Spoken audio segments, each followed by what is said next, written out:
come to order. Let me ask the Capitol Hill Police that if there's not absolute order and decorum in here, we will recess the hearing, and those who engage in any outburst at all will be asked to leave the chamber. Good morning, Judge.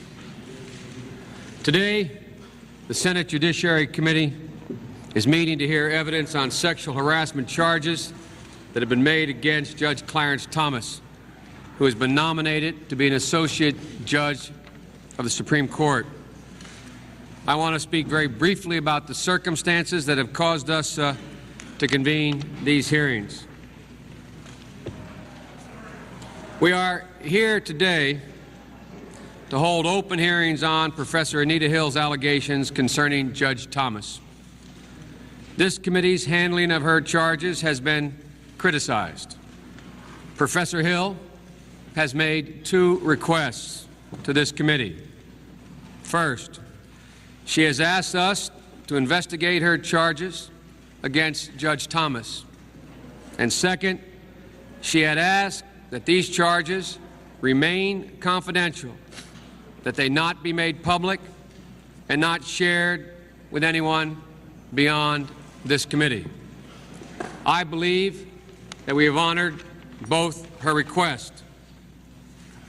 Some have asked, how could you have the United States Senate vote on Judge Thomas's nomination and leave senators in the dark about Professor Hill's charges?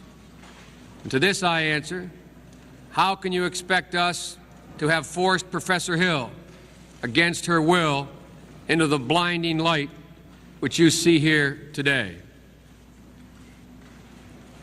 But I'm deeply sorry that our actions in this respect have been seen by many across this country as a sign that this committee does not take the charge of sexual harassment seriously. We emphatically do. I hope we all learn from the events of the past week. As one person who has spent the past 2 years attempting to combat violence of all kinds against women through legislative efforts, I can assure you that I take the charge of sexual harassment seriously. The committee's ability to investigate and hold hearings on Professor Hill's charges has now dramatically changed by the events which forced Professor Hill, against her wishes, to publicly discuss these charges. The landscape has changed. We are, thus, here today, freed from the restrictions which had previously limited our work. Sexual harassment is a serious matter, and in my view, any person guilty of this offense is unsuited to serve not only on the nation's highest court, but any position of responsibility, of high responsibility in or out of government. Sexual harassment of working women is an issue of national concern. But that said, let me make clear that this is not, I emphasize, this is not a hearing about the extent and nature of sexual harassment in America. That question is for a different sort of meeting of this or any other committee. This is a hearing convened for a specific purpose: to air specific allegations against one specific individual, allegations which may be true or may not be true. Whichever may be the case, this hearing has not been convened to investigate the widespread problem, and it is indisputably widespread, the widespread problem of sexual harassment in this country. Those watching these proceedings will see witnesses being sworn and testifying pursuant to a subpoena. But I want to emphasize that this is not a trial. This is not a courtroom. And at the end of our proceedings, there will be no formal verdict of guilt or innocence, nor any finding of civil liability. Because this is not a trial, the proceedings will not be conducted the way in which a sexual harassment trial would be handled in a court of law. For example, on the advice of the nonpartisan Senate Legal Counsel, the rules of evidence that apply in courtrooms will not apply here today. Thus, evidence in questions that would not be permitted in a court of law must, under Senate rules, be allowed here. This is a fact-finding hearing, and our purpose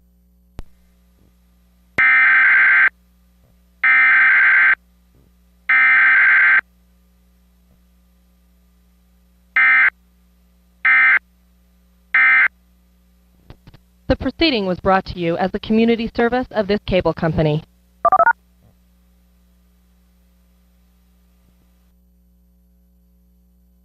here today share that view. Achieving fairness in the atmosphere in which these hearings are being held may be the most difficult task at least I have ever undertaken in my close to 19 years in the United States Senate. Each of us in this committee has already stated how he will vote on Judge Thomas's nomination. The committee, as the Senate rules require, has already voted in this committee on whether or not Judge Thomas should be in the court. Each of us has already said whether we think Judge Thomas should or should not be a Supreme Court justice for reasons related to or unrelated to charges we will listen to today. And in this setting, it will be easy and perhaps understandable for the witnesses to fear unfair treatment. But it is my job as chairman to ensure, as best as I possibly can, fair treatment. And that is what I intend to do.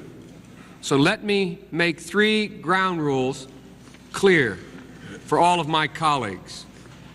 First, while legal counsel, who's sitting behind me, has advised that the rules of evidence do not apply here, counsel has also advised the chair that the chair does have the power to rule out of order questions that are not relevant to our proceedings.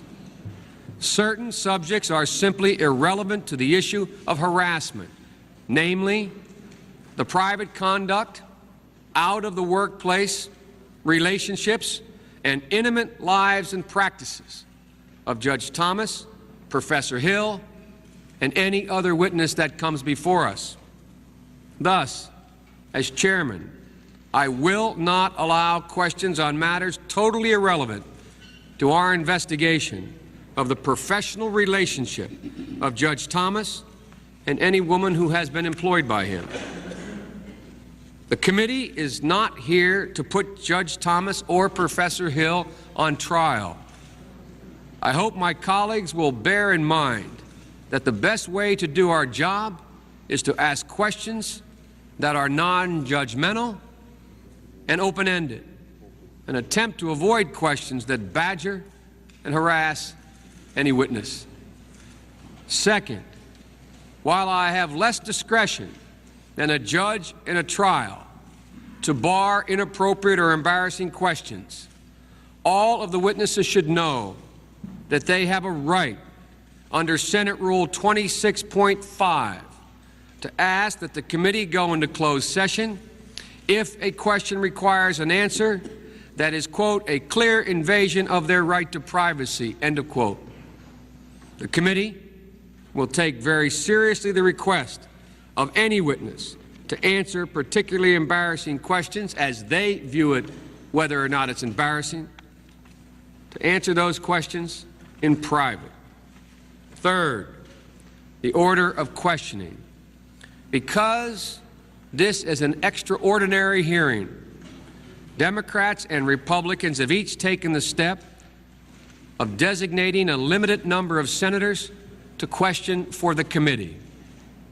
On the Democratic side, our questioners will be Senators Heflin Leahy, and myself. As I understand it, on the Republican side, the questioners will be the ranking member, Senator Hatch, and Senator Specter. That means making sure that we do not in any way mislead anyone as to the nature of the proceeding and how it will proceed. In closing, I want to reiterate my view that the primary responsibility of this committee is fairness. That means making sure that we do not victimize any witness who appears here and that we treat every witness with respect. And without making any judgment about the specific witnesses we will hear from today, fairness means understanding what a victim of sexual harassment goes through, why victims often do not report such crimes, why they often believe that they should not or cannot leave their jobs. Perhaps 14 men sitting here today cannot understand these things fully. I know there are many people watching today who suspect we never will understand. But fairness means doing our best to understand, no matter what we do or do not believe about the specific charges, that we are going to listen as closely as we can at these hearings.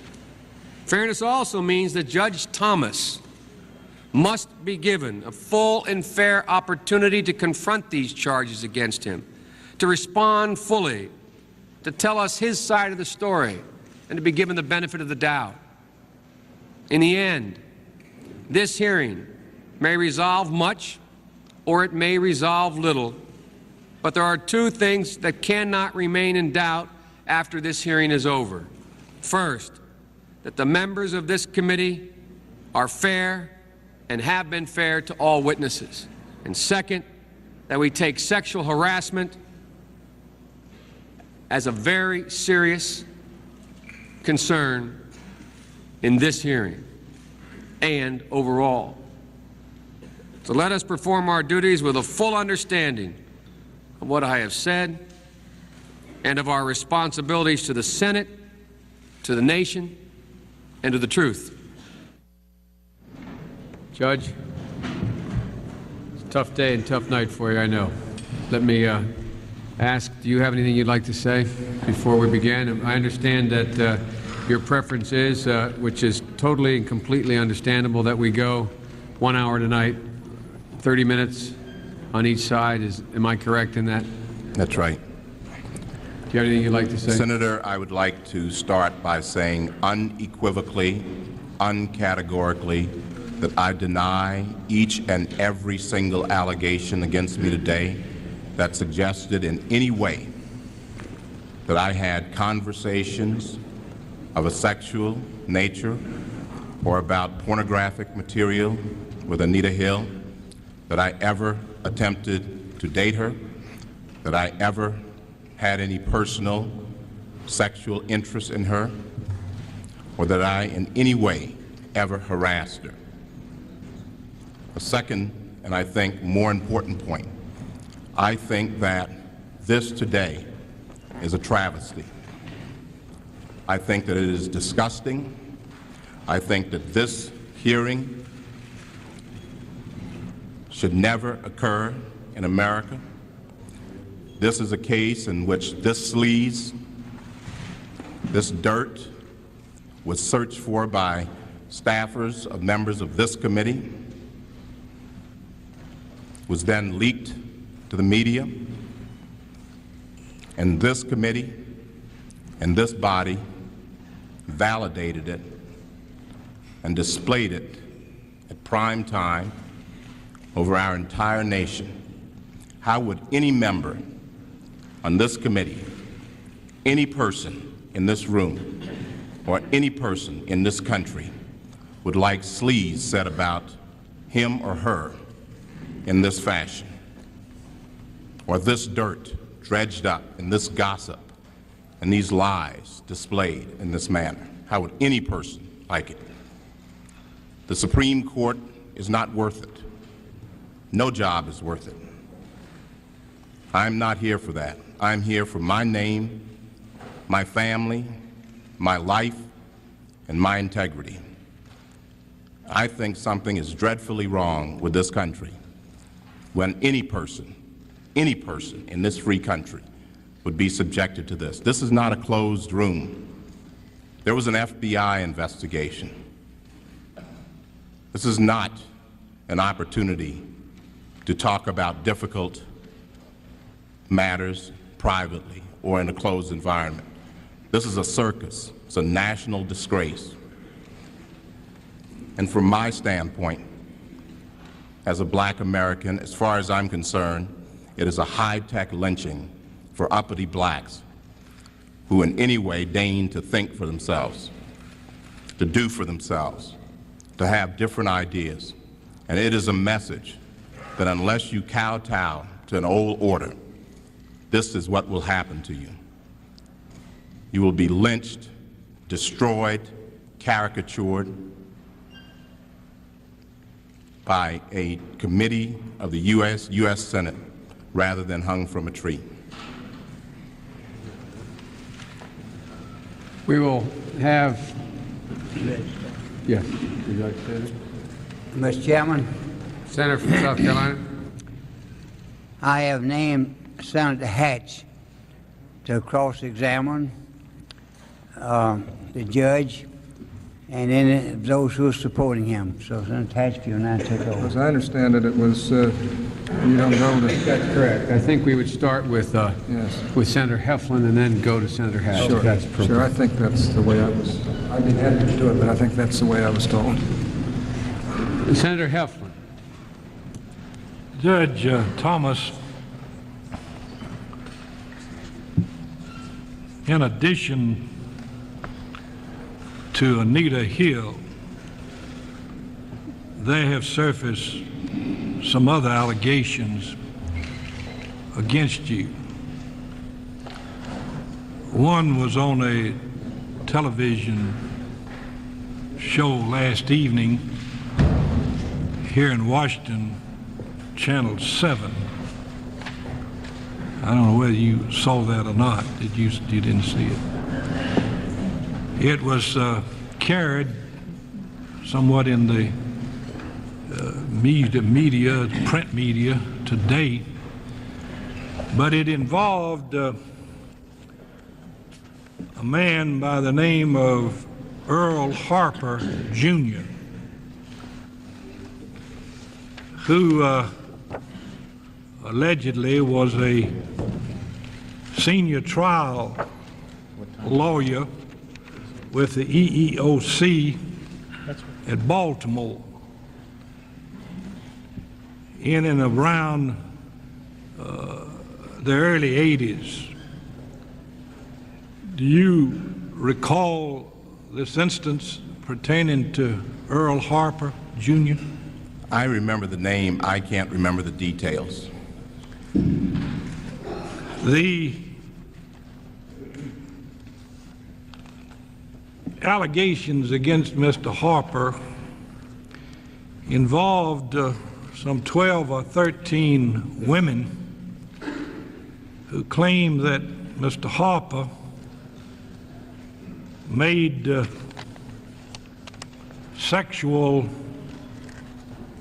unwelcome sexual advances to several women on his staff,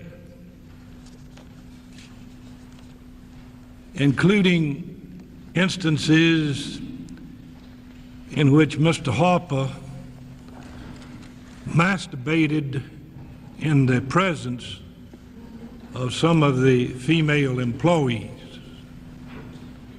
The allegations contain other aspects of sexual activity.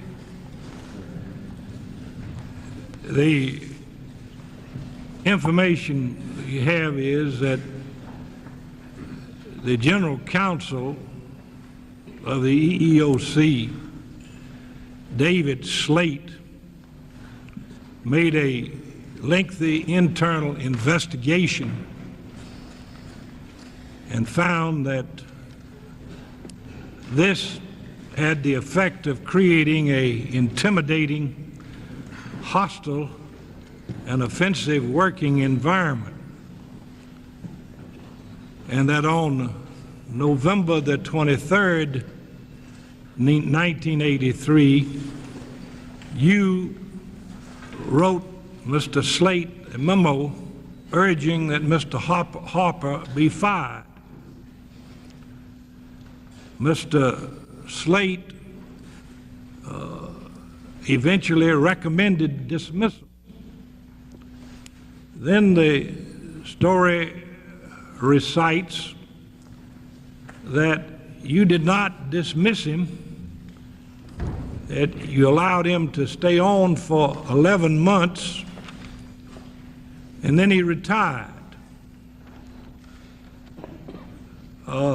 Does that bring back to you any recollection of that event concerning Mr. Earl Harper, Jr.? Again, I'm operating strictly on recollection. If I remember the case, if it's the one I'm thinking of,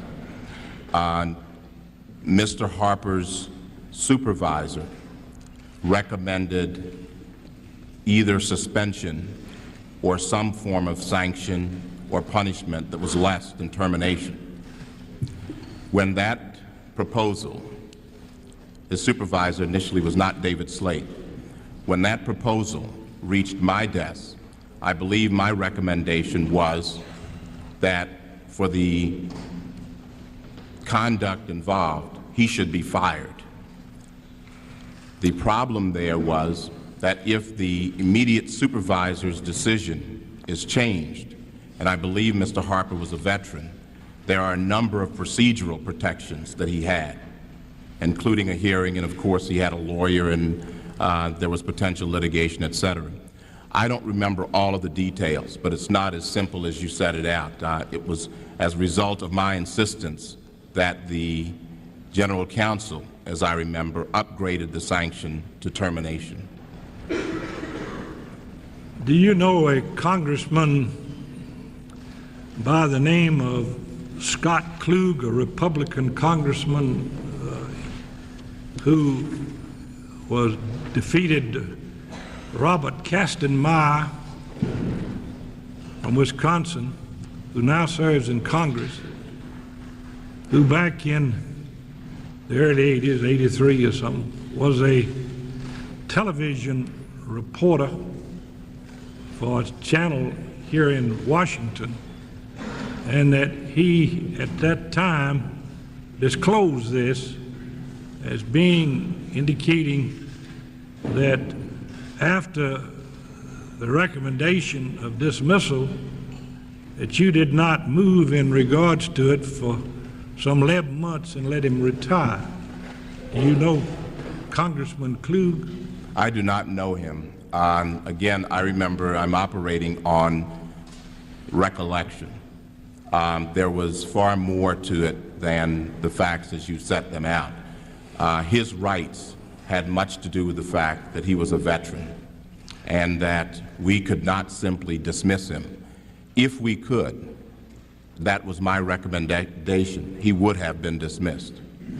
There was no political influence brought to bear on you at that time to prevent his dismissal.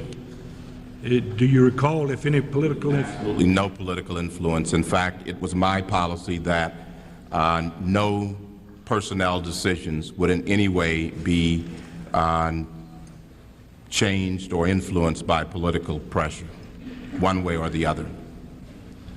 Now, it's reported to me that Congressman Klug, after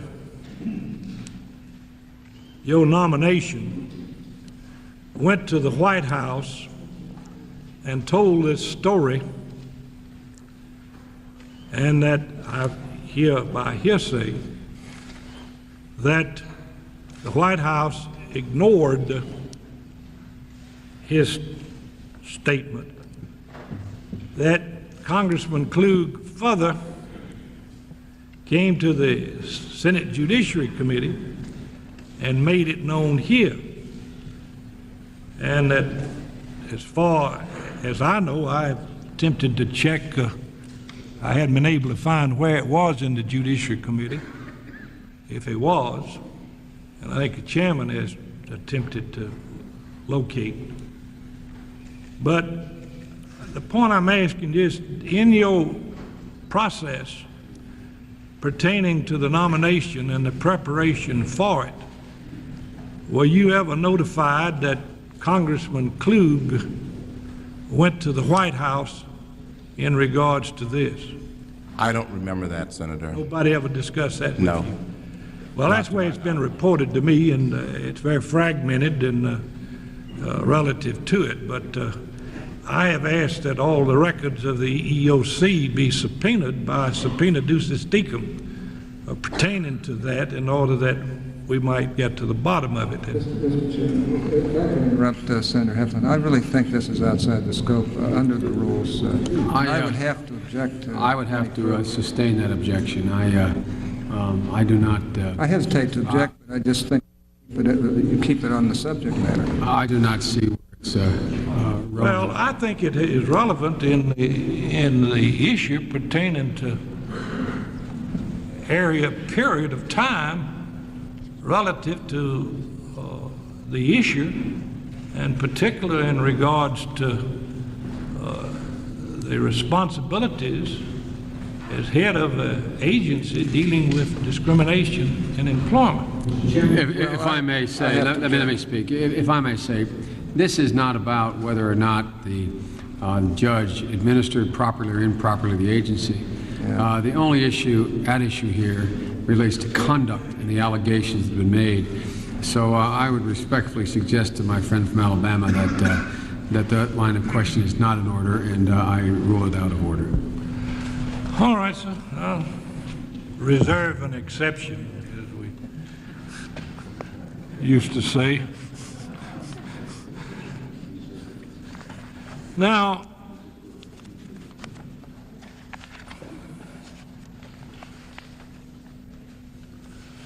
you, I suppose, have heard Professor Hill, Ms. Hill, Anita F. Hill, testify today. No, I haven't. You didn't listen? No, I didn't. I've heard enough lies. You didn't listen to her testimony? No, I didn't. On television? No, I didn't. I've heard enough lies. The day is not a day that, in my opinion, is high among the days in our country. This is a travesty. You've spent the entire day destroying what it has taken me 43 years to build, and providing a forum for that.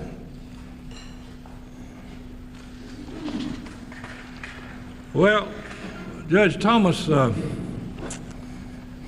you know, we have a responsibility too.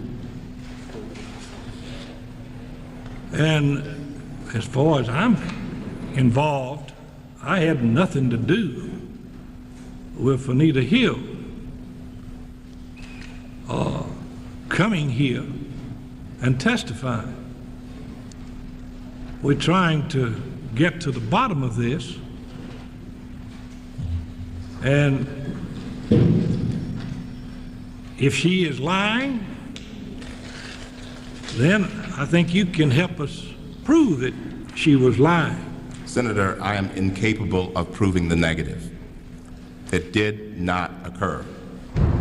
Well, if it did not occur, I think you are in a position with certainly your ability to testify to, in effect, to try to eliminate it from people's minds. Senator, I didn't create it in people's minds. This matter was investigated by the Federal Bureau of Investigation in a confidential way. It was then leaked last weekend to the media. I did not do that. And how many members of this committee would like to have the same scurrilous, uncorroborated allegations made about him and then leaked to national newspapers and then be drawn and dragged before a national forum of this nature to discuss those allegations that should have been resolved in a confidential way? Well, I certainly appreciate your attitude towards leaks. I happen to serve on the Senate Ethics Committee, and it's been a sieve. Well, but it didn't leak on me. This leaked on me, and it is drowning my life, my career, and my integrity. And you can't give it back to me, and this committee can't give it back to me, and this Senate can't give it back to me. You have robbed me of something that can never be restored. I know exactly how you feel.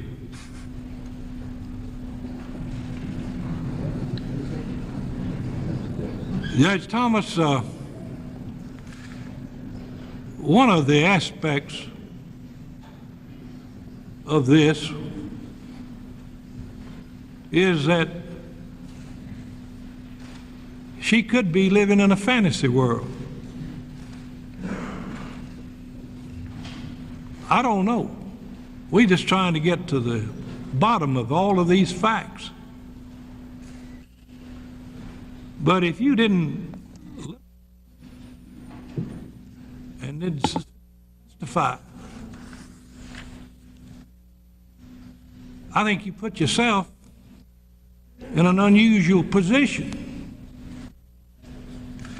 You, in effect, are defending yourself. And basically, some of us want to be fair to you, fair to her. But if you didn't listen to what she said today, then that puts it somewhat in a more difficult task to find out what the actual facts are relative to this matter. The facts keep changing, Senator. When the FBI visited me, the statements to this committee and the questions were one thing. The FBI's subsequent questions were another thing. And the statements today, as I received summaries of them, were another thing. It is not my fault that the facts change. What I have said to you is categorical, that any allegations that I engage in any conduct involving sexual activity, pornographic movies, attempted to date her, any allegations, I deny. It is not true. So the facts can change, but my denial does not. Mr. Hill was treated in a way that all my special assistants were treated. Cordial, professional, respectful. Judge, if you're on the bench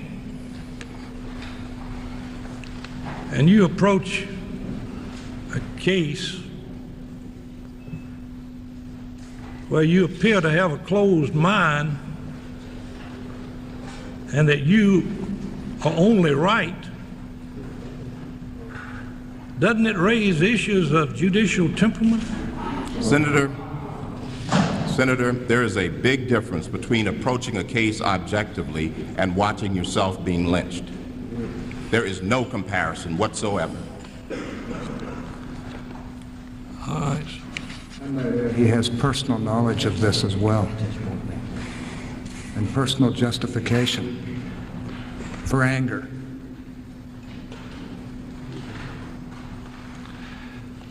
Judge, I don't want to go over this stuff, but of course there are many instances in which she has stated, but and in effect, since you didn't see her testify, I think it's somewhat unfair to ask you specifically about it. I would reserve my time and go ahead and let Senator Hatch ask you and then come back. Senator Hatch. Okay. Judge Thomas, I've sat here and I've listened all day long. And Anita Hill was very impressive. She's an impressive law professor. She's a Yale Law graduate. And when she met with the FBI, she said that you told her about your sexual experiences and preferences. And I hate to go into this, but I want to go into it because I have to. And I know it's something that you wish you'd never heard at any time or place. But I think it's important that we go into it, and let me just do it this way. She said to the FBI that you told her about your sexual experiences and preferences, that you asked her what she liked, or if she had ever done the same thing, that you discussed oral sex between men and women, that you discussed viewing films of people having sex with each other and with animals, and that you told her that she should see such films, and that you like to discuss specific sex acts and the frequency of sex. What about that? Senator, I would not want to accept being required to here to dignify those allegations with a response. As I said before, I categorically deny them. To me, I have been pilloried with scurrilous allegations of this nature. I have denied them earlier, and I deny them tonight. Judge Thomas, today, in a new statement, in addition to what she told the FBI, which I have to agree with you is quite a bit,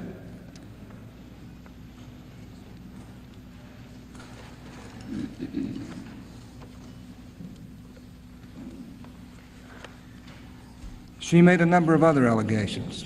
And what I'd like to do is, some of them most specific were for the first time today in addition to these, which I think almost anybody would say are terrible.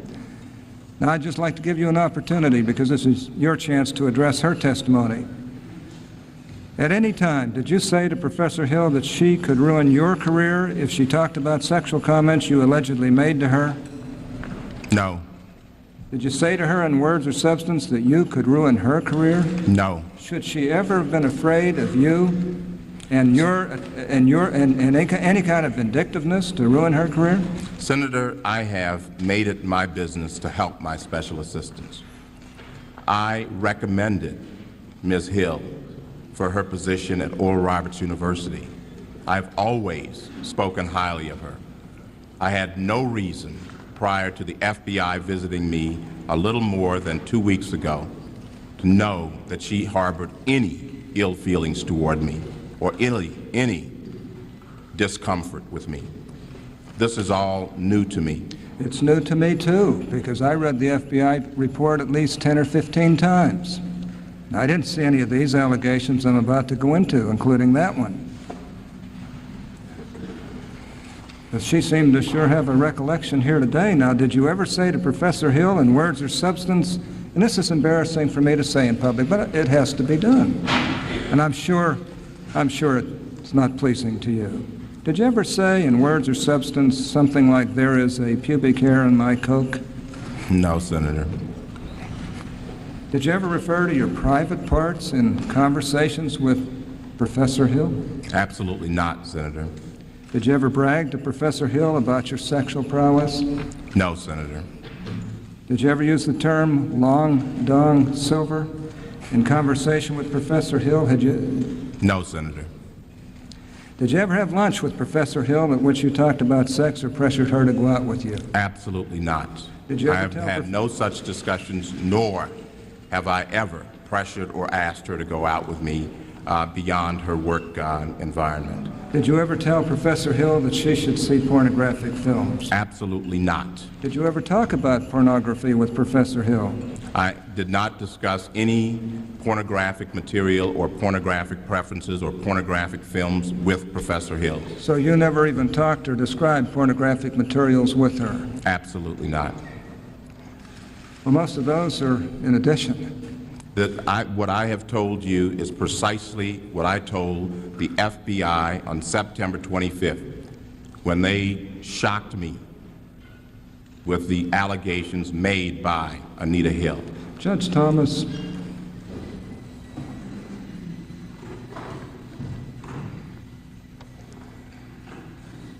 those are a lot of allegations. Those are a lot of charges. talking about sexual experiences and preferences, whether she liked or had ever done the same thing, oral sex, viewing films of people having sex with each other and with animals, that maybe she should see such films, discuss specific sex acts, talk about pubic hair and coke, talking about your private parts, bragging about sexual prowess, talking about particular pornographic movies. Let me ask you something. You have dealt with these problems for a long time. At one time I was the chairman overviewing the EEOC, and I might add the Department of Education. Now I'm the ranking member today, and I've known you for 11 years. And you're an expert because you're the person who made the arguments to the then Solicitor General Freed that the administration should strongly take a position on sexual harassment cases in the Meritor Savings Bank v. Vinson case. And the Supreme Court adopted your position. Did I misstate that? Senator, what you've said is substantially accurate. What I attempted to do in my discussions with the solicitor is to have them be aggressive in that litigation, and the EEOC was very instrumental in the success in the Meritor case. Now, Judge, keep in mind that the statute of limitations under Title VII for sexual harassment for private employers is 180 days or 6 months. But the statute of limitations under Title VII for federal employers and employees is 30 days. Are you aware of that? Yes, Senator, I'm generally aware of those limitations. And are you aware of why those statutes of limitation are so short? I would suspect that at some point it would have to do with the decision by this body that either memories begin to fade or stories change, perhaps individuals move around, and it would be more difficult to litigate them. I don't know precisely what all of the rationale is. Well, it involves the basic issue of fairness, just exactly how you have described it. If somebody is going to be accused in a unilateral declaration of sexual harassment, then that somebody ought to be accused through either a complaint or some sort of a criticism so that somebody can be informed and then respond to those charges, and if necessary, change that somebody's conduct. Is that a fair statement? I think that's fair, Senator. Now let me ask you something. I described all kinds of what I consider to be gross, awful, sexually harassing things, which, if you take them in cumulation, have to gag anybody. Now, you've seen a lot of these sexual harassment cases as you've served there at the EEOC. What is your opinion with regard to what should have been done with those charges, and whether or not you believe that, let's take Professor Hill in this case, should have done something, since she was a Yale Law graduate who taught civil rights law at one point, served in these various agencies, and had to understand that there's an issue of fairness here? Senator, if any of those activities occur, it would seem to me to clearly suggest or to clearly indicate sexual harassment. And anyone who felt that she was harassed could go to an EEO officer at any agency and have that dealt with confidentially. At the Department of Education, if she said it occurred there, or at EEOC. Those are separate tracks at EEOC. I do not get to review those if they involve me. And at the Department of Education, there's a separate EEO officer for the whole department. It would have nothing to do with me. But if I were an individual advising a person who'd been subjected to that treatment, I would advise her to immediately go to the EEO officer. And the EEO office then would bring the parties together, or at least would confront the problem head on, wouldn't it? The EEO officer would provide counseling.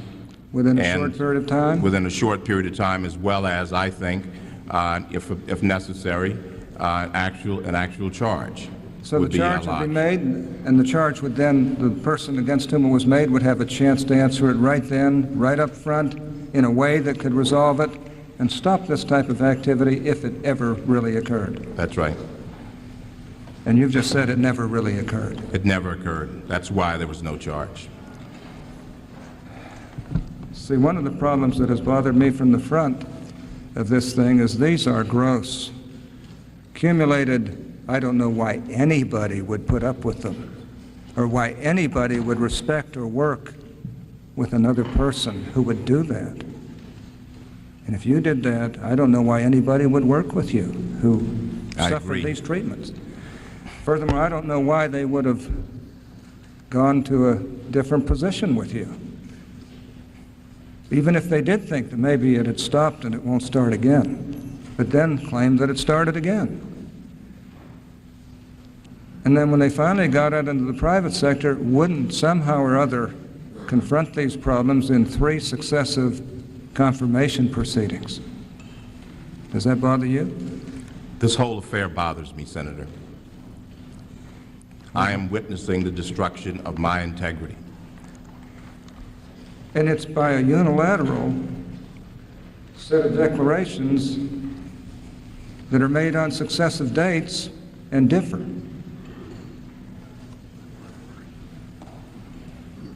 By one person who continued to maintain what she considered to be a, quote, cordial professional relationship with you over a 10-year period.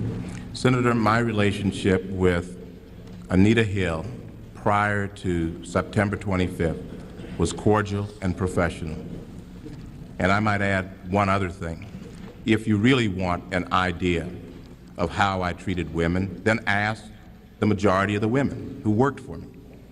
They're out here. Give them as much time as you have given one person, the only person who's been on my staff who's ever made these sorts of allegations about me. Well, I think one of our senators, one of our better senators in the United States Senate, did do exactly that. And he's a Democrat.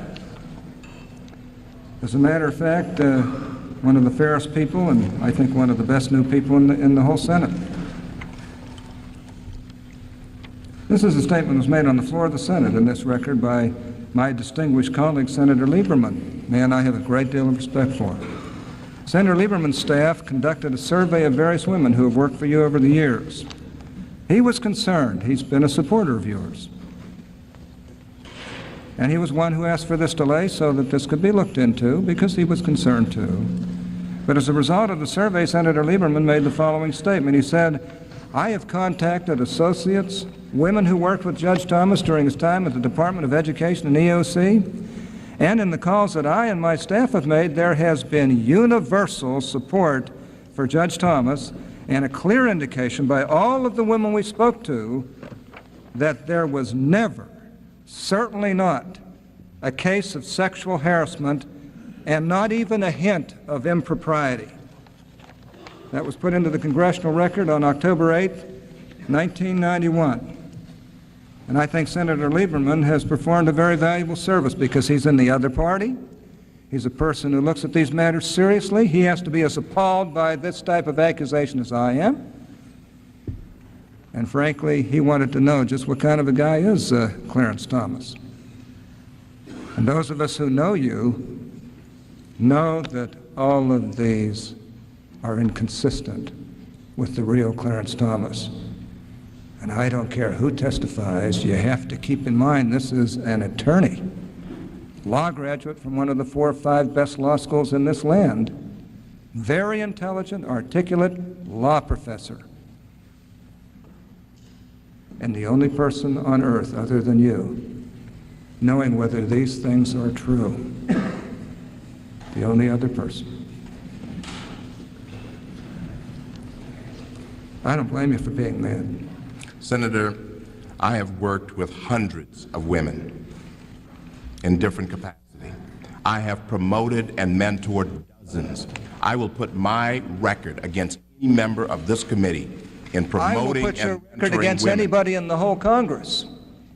And I think that if you want to really be fair, you parade every single one before you, and you ask them in their relationships with me whether or not any of this nonsense, this garbage, trash that you siphoned out of the sewers against me, whether any of it is true. Ask them. They've worked with me. Ask my chief of staff, my former chief of staff. She worked shoulder to shoulder with me. Well, I think we should do that. Now, Judge, what was Professor Hill's role in your office at the Education Department and at the EEOC? Senator, as I indicated this morning, at the Department of Education, Ms. Hill was an attorney advisor. I had a small staff, and she had the opportunity to work on a variety of issues. She was your number one person? She, by and large, on substantive issues, she was. How about when you went to the EEOC? At EEOC, that role changed drastically. As I indicated, my duties expanded immensely. EEOC, as you remember, had enormous management problems, so I focused on that. I also needed an experienced EEO staff, and my staff was much more mature. It was older. It was a more experienced staff. As a result, she did not enjoy that close a relationship with me, nor did she have her choice of the better assignments. And I think that as a result of that, there was some concern on her part that she was not being treated as well as she had been treated prior to that. At any time in your tenure in the Department of Education, did Professor Hill ever express any concern about or discomfort with your conduct towards her? No. Never? No. The only caveat I would add to that would be that from time to time people want promotions or better assignments or work hours, something of that nature, but no discomfort of the nature that is being discussed here today. Now, I note that Professor Hill alleges improper conduct on your part during the period of November 1981 to February or March of 1982. Now, isn't it true that both you and Professor Hill moved from the Education Department to the EEOC in April of that same year? Senator, that's an odd period. The President expressed his intent to nominate me to become chairman of EEOC in February of 1982. And during that very same period, to the best of my recollection, she assisted me in my nomination and confirmation process. And I did, in fact, leave actual work at the Department of Education, I believe in April, and started at EEOC in May of 1982, and she transferred with me. So in other words, Professor Hill followed you to the EEOC no more than 2 or 3 months, possibly only 1 month after she claims this alleged conduct occurred. Precisely. Isn't it true, Judge Thomas, that Professor Hill could have remained in her job at the Education Department when you went to the EEOC? To the best of my recollection, she was a Schedule A attorney. I know she was not cleared through the White House, so she was not a Schedule C. She was not a political appointee. As a result, she had all the rights of Schedule A attorneys and could have remained at the Department of Education in a career capacity. And even if she might not have remained the number one person to the head of the Civil Rights Division, which you were, she would have been transferred to another equivalent attorney's position. If she had requested. Did you tell her anything to the contrary? Not to my knowledge. In fact, I don't think it ever came up. She didn't even ask you? I don't think it ever came up. I think it was understood that she would move to EEOC with me if she so desired. I think just button it down. In other words, Judge Thomas, if instead of following you to the EEOC, Professor Hill had remained at the Department of Education as a Schedule A attorney, she would have had as much job security as any other civil service attorney in the government. And this is especially true, isn't it, because of your friendship with Harry Singleton? That's right. If she was concerned about job security, I could have certainly discussed with Harry Singleton what should be done with him. He's a personal friend of mine. He's also, or was a personal friend of the individual who recommended Anita Hill to me, Gil Hardy.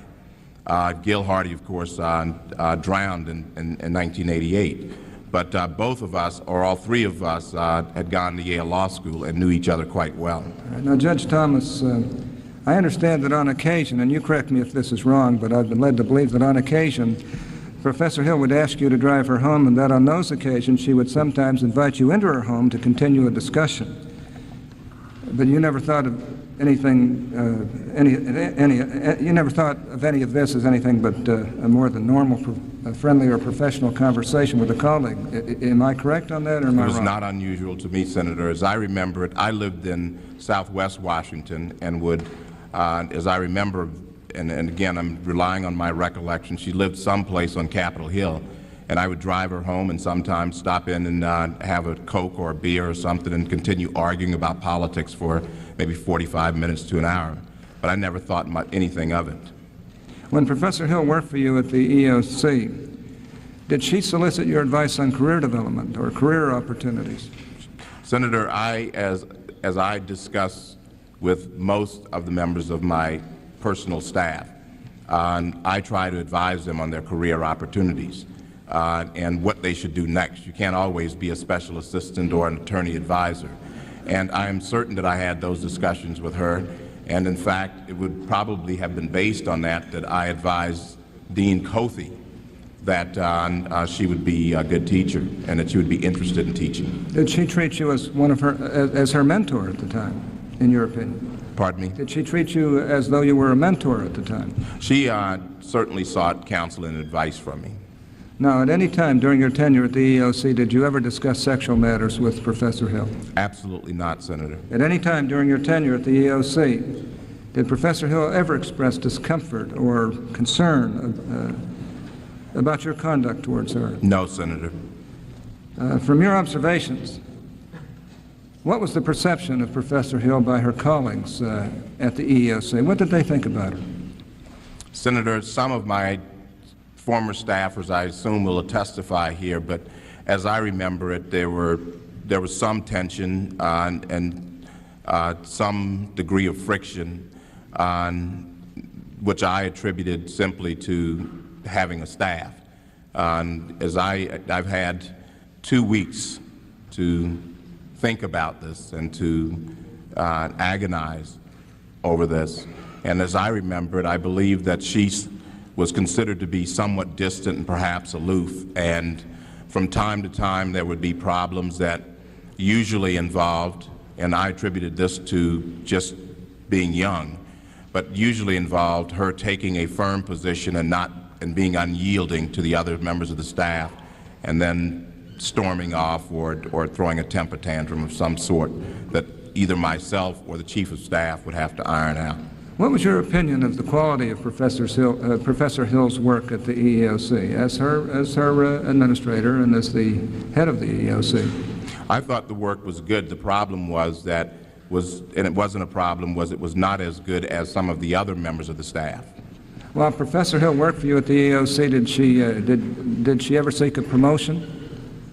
I believe she did seek promotions. Again, most of that was done through the Chief of Staff at that time. Well, if so, to what position? She may have sought a promotion. In 1983, my Chief of Staff left, and I was going to promote someone to my Executive Assistant / Chief of Staff, which is the most senior person on my personal staff. And I think that, and again, I'm relying on my memory, she aspired to that position and, of course, was not successful and I think was concerned about that. I see. When did Professor Hill leave the Equal Employment Opportunity Commission? In '83. In '83. Why do you think she decided to leave the agency at that time?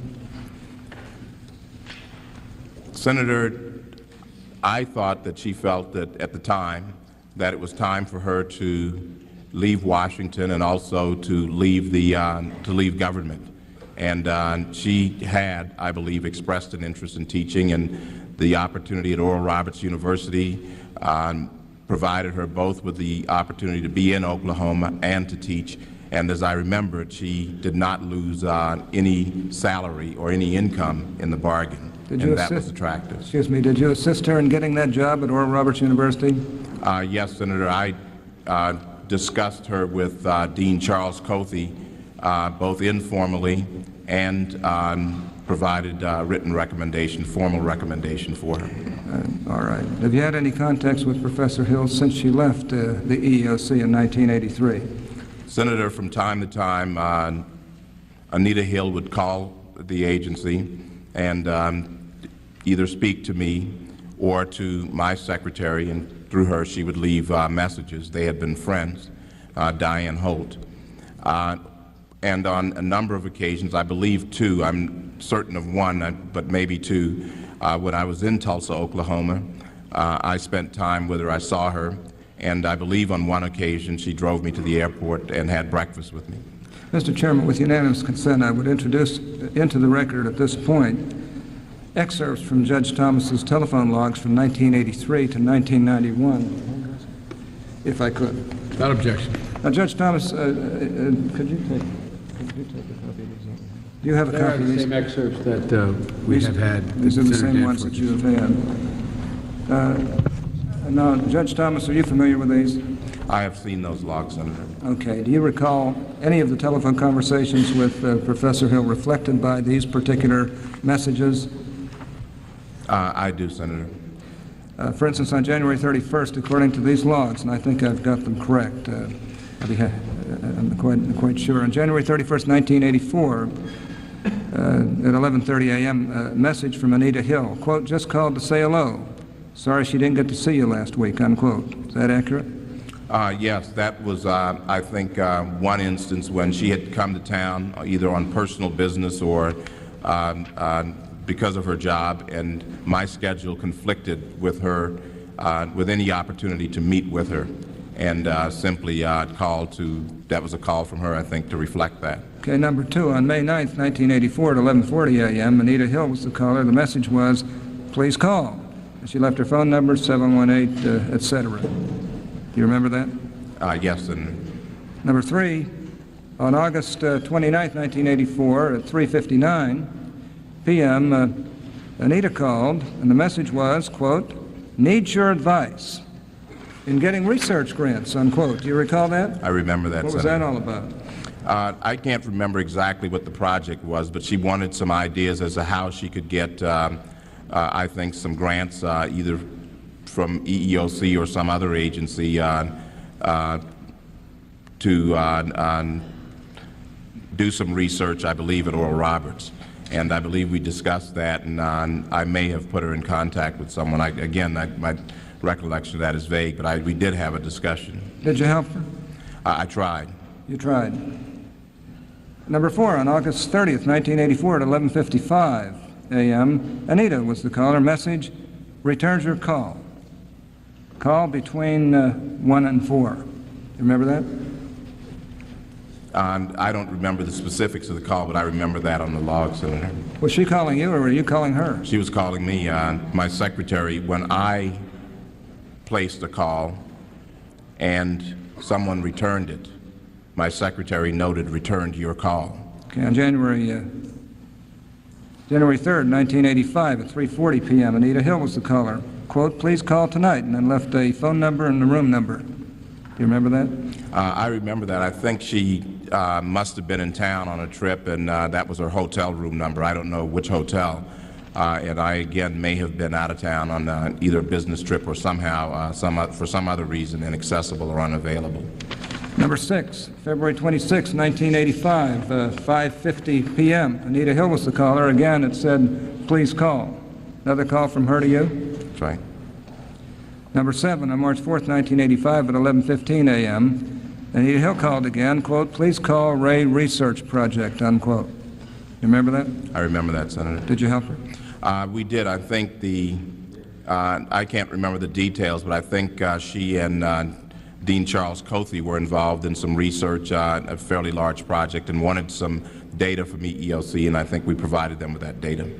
Number eight, March 4th, 1985, 11:25 a.m., call from Susan Cahill. Quote, "With Tulsa EEO office referred by Anita to see if you would come to Tulsa on 3/27 to speak at the EEO conference," unquote. Do you remember that? Yes, I remember the message. I think that was she would not otherwise have gotten through to me and used Anita's name in order to gain access to me and perhaps receive a positive response. Mr. Chairman, I know my time's just about up, but I just want to finish this one line if I can. You have all the time you want. All right, thanks. I really appreciate that. Number 9. Number 9 is July 5th, 1985 at 1:30 p.m. Anita Hill, the caller. Please call with a number clearly out of town. Remember that? Again, I remember reviewing my log, Senator. Okay, number 10.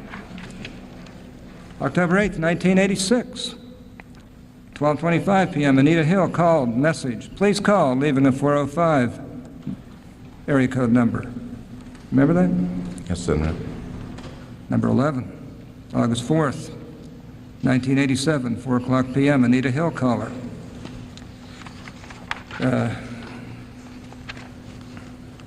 Quote, in town till 8:15, wanted to congratulate you on your marriage.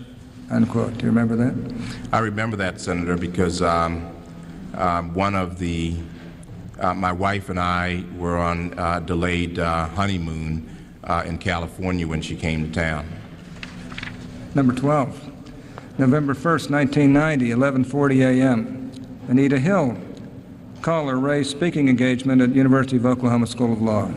Remember that? That was since I've been on the Court of Appeals, Senator. There were 12 phone calls between 1983 and 1990. Did you try to call her back each time? Senator, I tried to, whenever I received calls from her or from others, I attempted to return those calls. Although, as I indicated before you started through those series of calls, I remember the messages in the log themselves. I don't remember the nature of each call. It would be my practice to return those calls, especially from someone such as Anita. So each and every time she called, you tried to call her back and tried to help her? Senator, that is, the log reflects only those calls where she was unsuccessful in reaching me. Did you ever call her other than to return these calls? Senator, I may have. Anita Hill was someone that I respected and was cordial toward and felt positive toward and hopeful for her career. And I may have, on occasion, and I can't remember any specific occasion, picked up the phone just to see how she was doing. But again, the calls that you have there are the calls that are reflected or that reflect her inability to get in touch with me when she had called, as opposed to the instances in which she was able to contact me successfully. Judge Thomas, before this day, have you seen Professor Hill on various occasions since she left the Equal Employment Opportunity Commission? Yes, Senator. As I indicated, I recall seeing her, I'm certain of one time and perhaps twice, in Tulsa, Oklahoma. And on one of those occasions, it is my recollection that we had dinner with Charles Cothe. We also had, Charles Cothe, the dean of... But was she there at that dinner? She was at the dinner. We also had, we being Anita and myself, breakfast with Charles Cothe at his house. I usually slept at Charles Cothe's house. And I believe she drove me to the airport. And for some reason, I seem to remember that she had a Peugeot. I could be wrong on that. But I remember her being very proud of it because, to my recollection, she did not have a car in Washington. I see. These, in addition to all the phone calls, you had these contacts and these meetings. How would you describe these meetings? Very cordial, positive, always one. It's, as I treat my other special assistants, I tend to be the proud father type who sees his special assistants go on and become successful and feels pretty good about it. It would be that kind of a contact, as well as her telling me how her teaching assignments were going. Indeed, that was similar to the conversation, again, that I would have with my other special assistants, or former special assistants.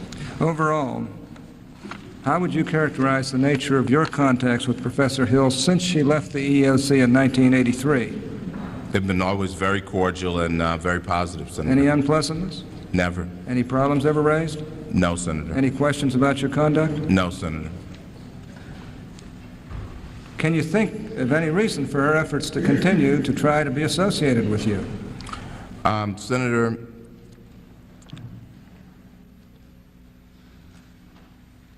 could you repeat the question, Senator? Well, can you think of any real reason why she would want to continue these cordial professional relationship with you, or this cordial professional relationship with you? Senator, I would hope it would have been for the same reasons that all of my other special assistants did, that I was very supportive of them. The people that, some of whom you will hear from today, who've flown in, certainly at their own expense, they feel warmly toward me and have a sense of loyalty, and feel that I will help them and that I will assist them as best I could. And I believe that that was a part of the reason, and we certainly enjoyed a cordial and professional relationship.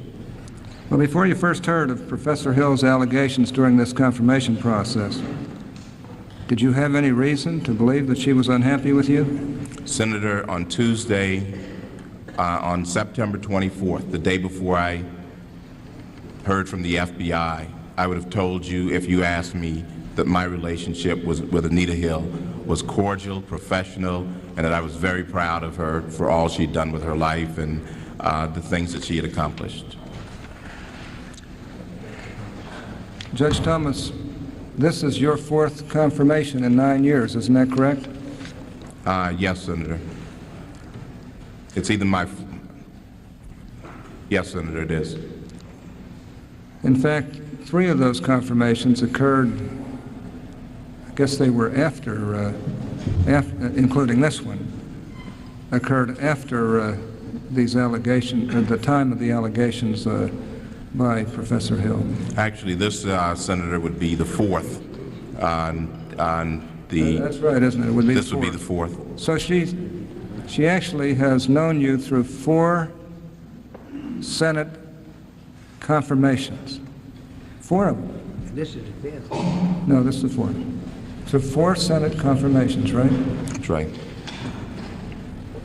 And none of those have been very easy, have they? That's right. Now that I think about it, none of my confirmations, aside from the first one, was easy. And you had your critics in each and every one of them, didn't you? That's right.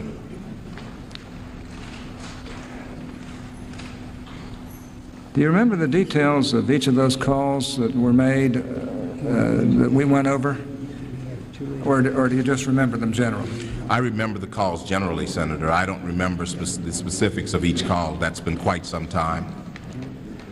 Well, let me just say this. I've kept everybody too long, and I know we can continue tomorrow. But I'd like to ask this question just to end the day with, and I think it's an important question. I have to say, cumulatively, these charges, even though they were made on all kinds of occasions, I mean, they're unbelievable that anybody could be that perverted. I'm sure there are people like that, but they're generally in insane asylums. What was your reaction when you first heard of these allegations against you? Just the first allegations, not all these other ones. And then you can tell me your reaction when you've heard of these ones that were brought forth the first time today. Senator, when the FBI informed me of the allegation, the person first, there was shock, dismay, hurt, pain, and when he informed me of the nature of the allegations, I was surprised, it was disbelief, and again hurt, and I have reached a point over the last 2 weeks plus, I've reached a point that I can't go over each and every one of these allegations again. As I said in my statement this morning, that when you have allegations of this nature by someone that you have thought the world of and felt that you've done the best for, it is an enormously painful experience. And it is one when you ask yourself, you rip at yourself, what could you have done? And why could this happen? Or why would it happen?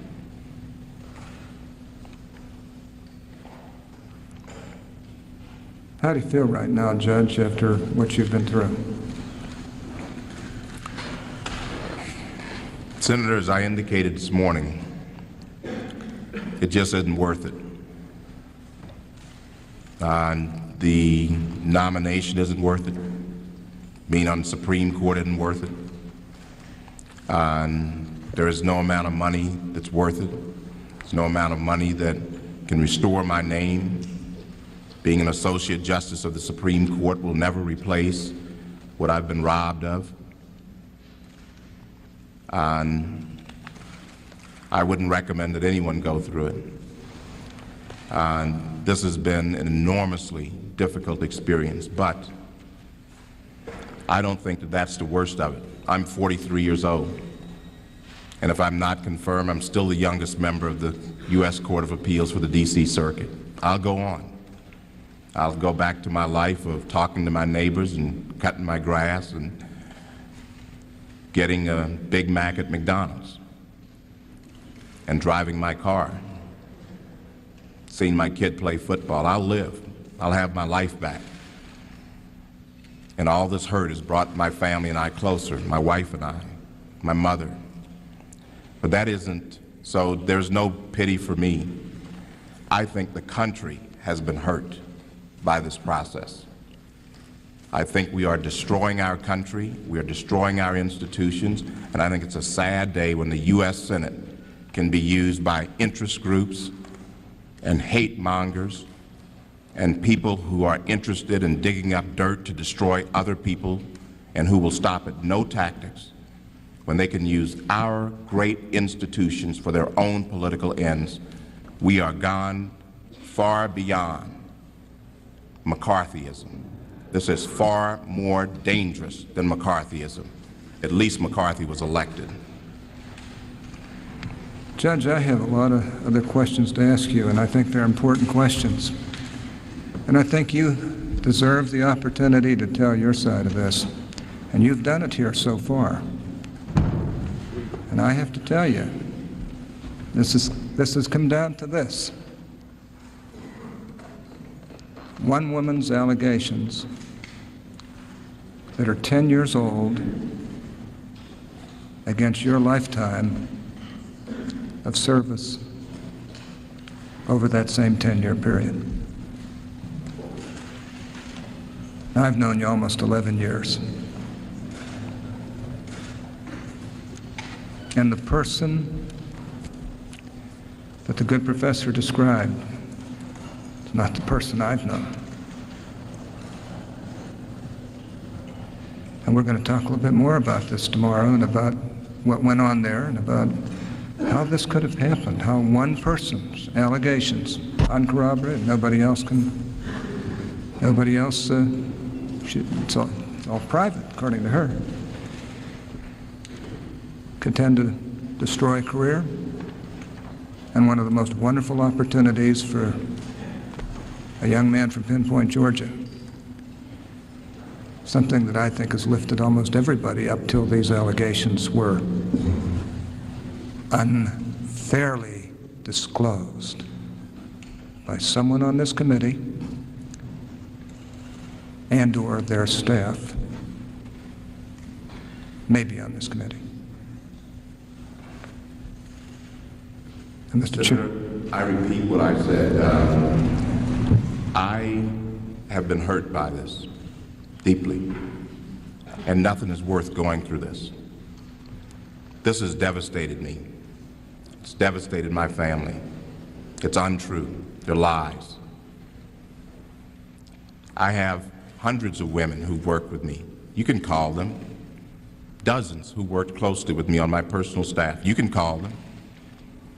You can bring them up, give them as much airtime as you've given this one person with uncorroborated, scurrilous lies and allegations. Give them as much time. See what they say.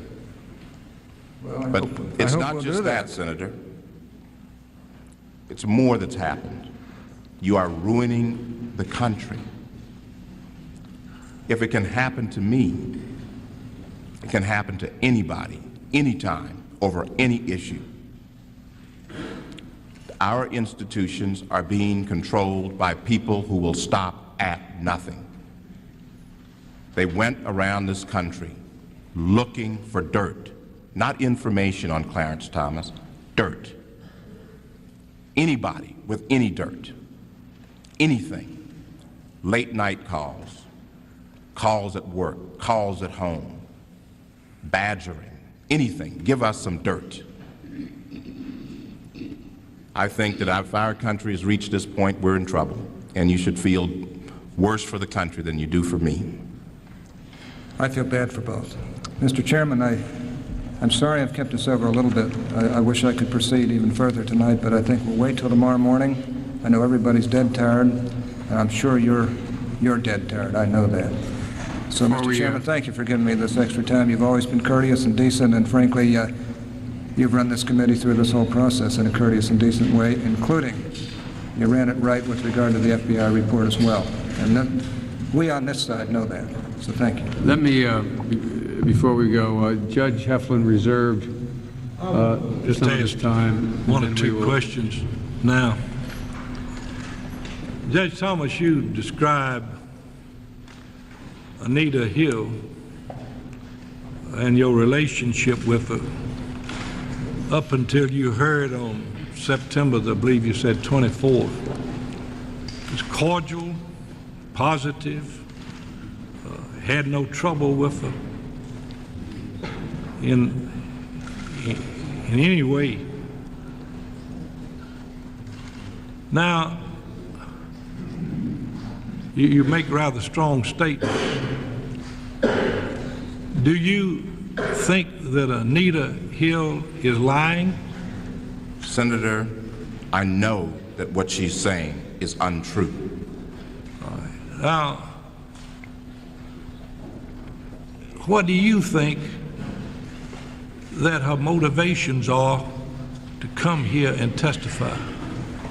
Senator, I have agonized over that. I've thought about it. I've thought about why she would say these things, why she would come here, why it would keep changing. I don't know.